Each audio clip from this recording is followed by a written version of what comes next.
Estamos de volta no segundo bloco desta edição do Jornal do Sul de Minas, tendo aqui a oportunidade de receber a presença e a disponibilidade de tempo do professor Valdemar Setzer.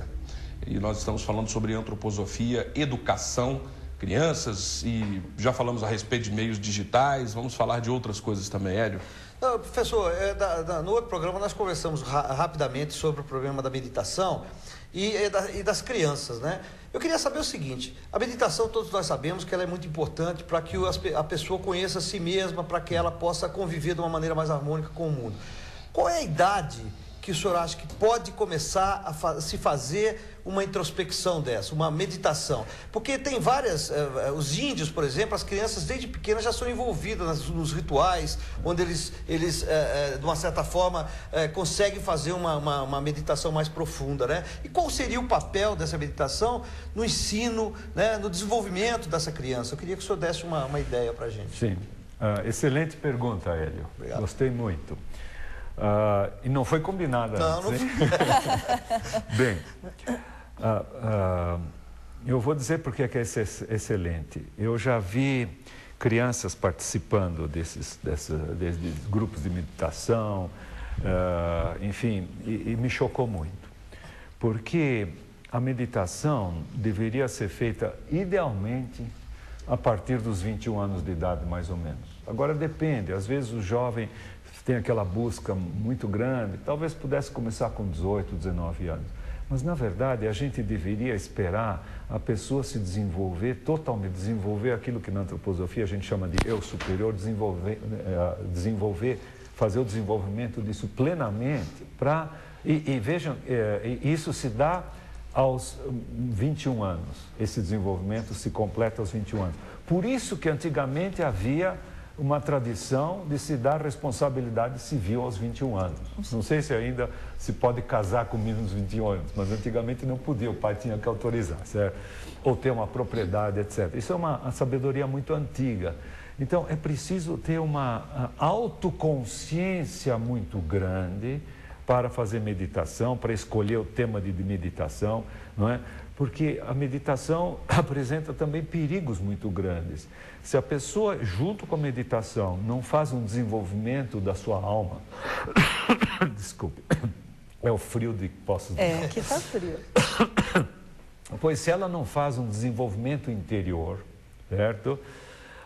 O resultado da meditação pode ser muito, muito perigoso, muito prejudicial. Por exemplo, haver uma exacerbação do orgulho, certo? A gente precisa, ao mesmo tempo,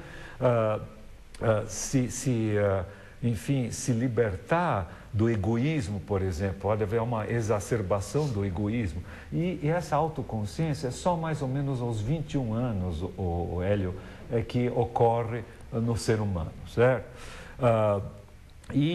A meditação antroposófica é justamente o caminho que a antroposofia dá para o desenvolvimento da percepção suprassensorial. Ela não usa drogas, não usa posições especiais, ela não usa música de fundo, música New Age. Eu considero essas coisas como muletas.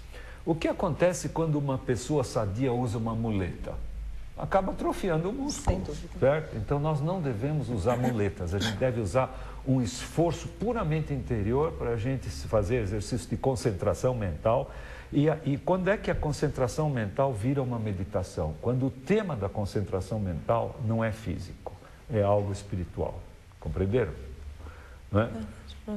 Por exemplo, na frase, a sabedoria vive na luz. Isso não tem nada a ver com físico. E é uma verdade espiritual. Tá certo. Eu vou mudar um pouquinho do assunto. Eu recebi alguns e-mails, professor, a respeito da sua participação no Jornal do Sul de Minas da sexta-feira, quando a gente falava dos meios eletrônicos, desse mundo tecnológico e as crianças e adolescentes especialmente. Até mandar um abraço para o Wilson, ele também conhece o Wilson, que me mandou um e-mail parabenizando o senhor pelo seu conteúdo e parabenizando o jornal, viu, Fábio, por trazer uma pessoa como professor para a gente poder entrevistá-lo. E minha mãe também, professor, perguntou, clientes dela também que viram, perguntaram como fazer, professor, de acordo com tudo que você falou na sexta-feira, é que crianças não estão prontas para esse mundo tecnológico. Como fazer para conviver com isso hoje? Sendo que a mídia, as lojas, nós estamos aí, como diz o Fábio, né? Chegando julho agora, férias, as crianças vão atrás especialmente desse mundo eletrônico. Como fazer para conseguir mesclar isso com alguma outra coisa ou, radicalmente, né, não utilizar dessas coisas? Carol, eu vou dizer como foi a nossa experiência, eu e minha esposa, com meus 4 filhos, certo? Naquela época, felizmente, não havia computador, videogame, já havia computador mainframe, computadores grandes com os quais eu trabalhava, certo? Mas não havia, só havia televisão. Então, o que é que nós fizemos? Não tivemos televisão em casa, certo? E hoje em dia eu recomendo o seguinte, se alguém acha muito importante assistir certos programas, como por exemplo este jornal aqui, certo? O que é que deve fazer? Assistir exclusivamente aquilo que pensou, que planejou. E pode ser uma atividade de família. Olha, existe um certo programa que a gente gostaria de assistir. Vai lá, liga o aparelho, assiste aquele programa e aí eu quero ver se vão ter energia suficiente para depois do programa desligar. Porque na televisão não é preciso fazer nenhum esforço para assistir. É preciso fazer um enorme esforço para desligar. E a mesma coisa com o computador, com a internet. Veja a tragédia das pessoas agora estarem conectadas na internet o dia inteiro em qualquer lugar. Levam o seu smartphone, o seu tablet, certo? E a toda hora querem ver, será que chegou algum e-mail? Será que chegou uma mensagem do Facebook, etc? Quer dizer, é uma coisa horrorosa. As pessoas foram agarradas por esses aparelhos. Em vez deles serem usados conscientemente, não é? Eles estão sendo usados inconscientemente e eles estão agarrando. E isso nos leva a um ponto muito importante da antroposofia. Posso chegar lá? Claro. A antroposofia reconhece a existência do bem e do mal. Há várias correntes espiritualistas que não reconhecem a existência do mal.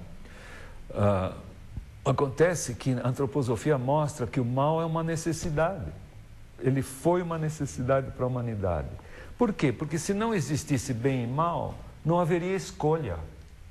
E se não houvesse escolha, nós não poderíamos desenvolver o nosso livre-arbítrio, a nossa liberdade.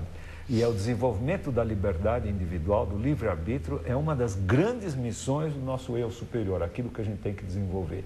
E como consequência, como base, a partir da liberdade, a nossa missão deveria ser desenvolver o amor altruísta.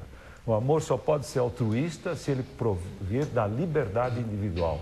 Se a gente faz alguma coisa por dever, por tradição, certo? Por costumes, para satisfazer um desejo. Eu gosto de ajudar as outras pessoas. Daí é o ego também. Como? É o ego, né, se manifestando. Exatamente. Aí não é o eu superior, é o eu inferior. Que está ligado com nossos gostos, com nossa forma física. É uma vaidade de ser bonzinho. Exatamente. Então, o desenvolvimento da liberdade é absolutamente essencial do ponto de vista antroposófico. E, como consequência dele, o amor altruísta. Essa é a nossa missão aqui na Terra atualmente. Bem, esses meios eletrônicos estão justamente impedindo a gente desenvolver a liberdade. Eles estão prendendo o ser humano, compreende? O que acontece com a televisão? Ela normalmente induz nos telespectadores um estado de sonolência. Então, porque são imagens que vão se sucedendo sem parar. Aqui, eu estou vendo nessa transmissão que as imagens estão relativamente fixas, paradas. Isso é maravilhoso. Só que há um grande perigo, porque quando a imagem para, existe o perigo do telespectador passar do estado de sonolência para o sono profundo.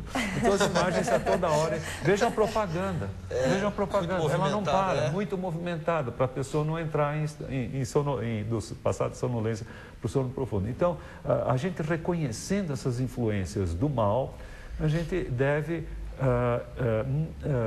colocar o mal no seu lugar. Do ponto de vista antroposófico, o mal é um bem deslocado no espaço ou no tempo. Por exemplo, uma pessoa que é fundamentalista, não é? Religioso, por exemplo, ou fundamentalista radical, científico, ortodoxo, pode ser de ciência, achar que a ciência é a única coisa que existe de verdade e ela é sempre parcial, nós sabemos. E dentro das religiões, né, que nem o senhor falou. Então, se for um fundamentalista de qualquer área, nós estamos voltando para o passado. Antigamente, o ser humano era fundamentalista. Ele era dirigido Tanto que nós tivemos os mandamentos divinos, não é? Ele tinha que ser dirigido porque ele não tinha desenvolvido o seu eu superior ao ponto de que nós estamos hoje, de a gente ser conscientes e poder tomar decisões morais por conta própria e não seguir mandamentos. Cada um tem que achar a sua própria moral individual de acordo com o desenvolvimento que o ser humano e o universo deveria fazer. Veja que nós não estamos fazendo isso absolutamente com a natureza. Nós não estamos respeitando a natureza, nós estamos destruindo a natureza. Só que as pessoas não estão percebendo que nós também estamos destruindo o ser humano. Tá certo, professor. Nos sustenta, nos alimenta um papo inteligente desse. Puxa Me sinto vida. bem gratificado por isso. Nós vamos a um breve intervalo, voltamos em instantes. Você está assistindo Jornal do Sul de Minas. Apoio Cultural.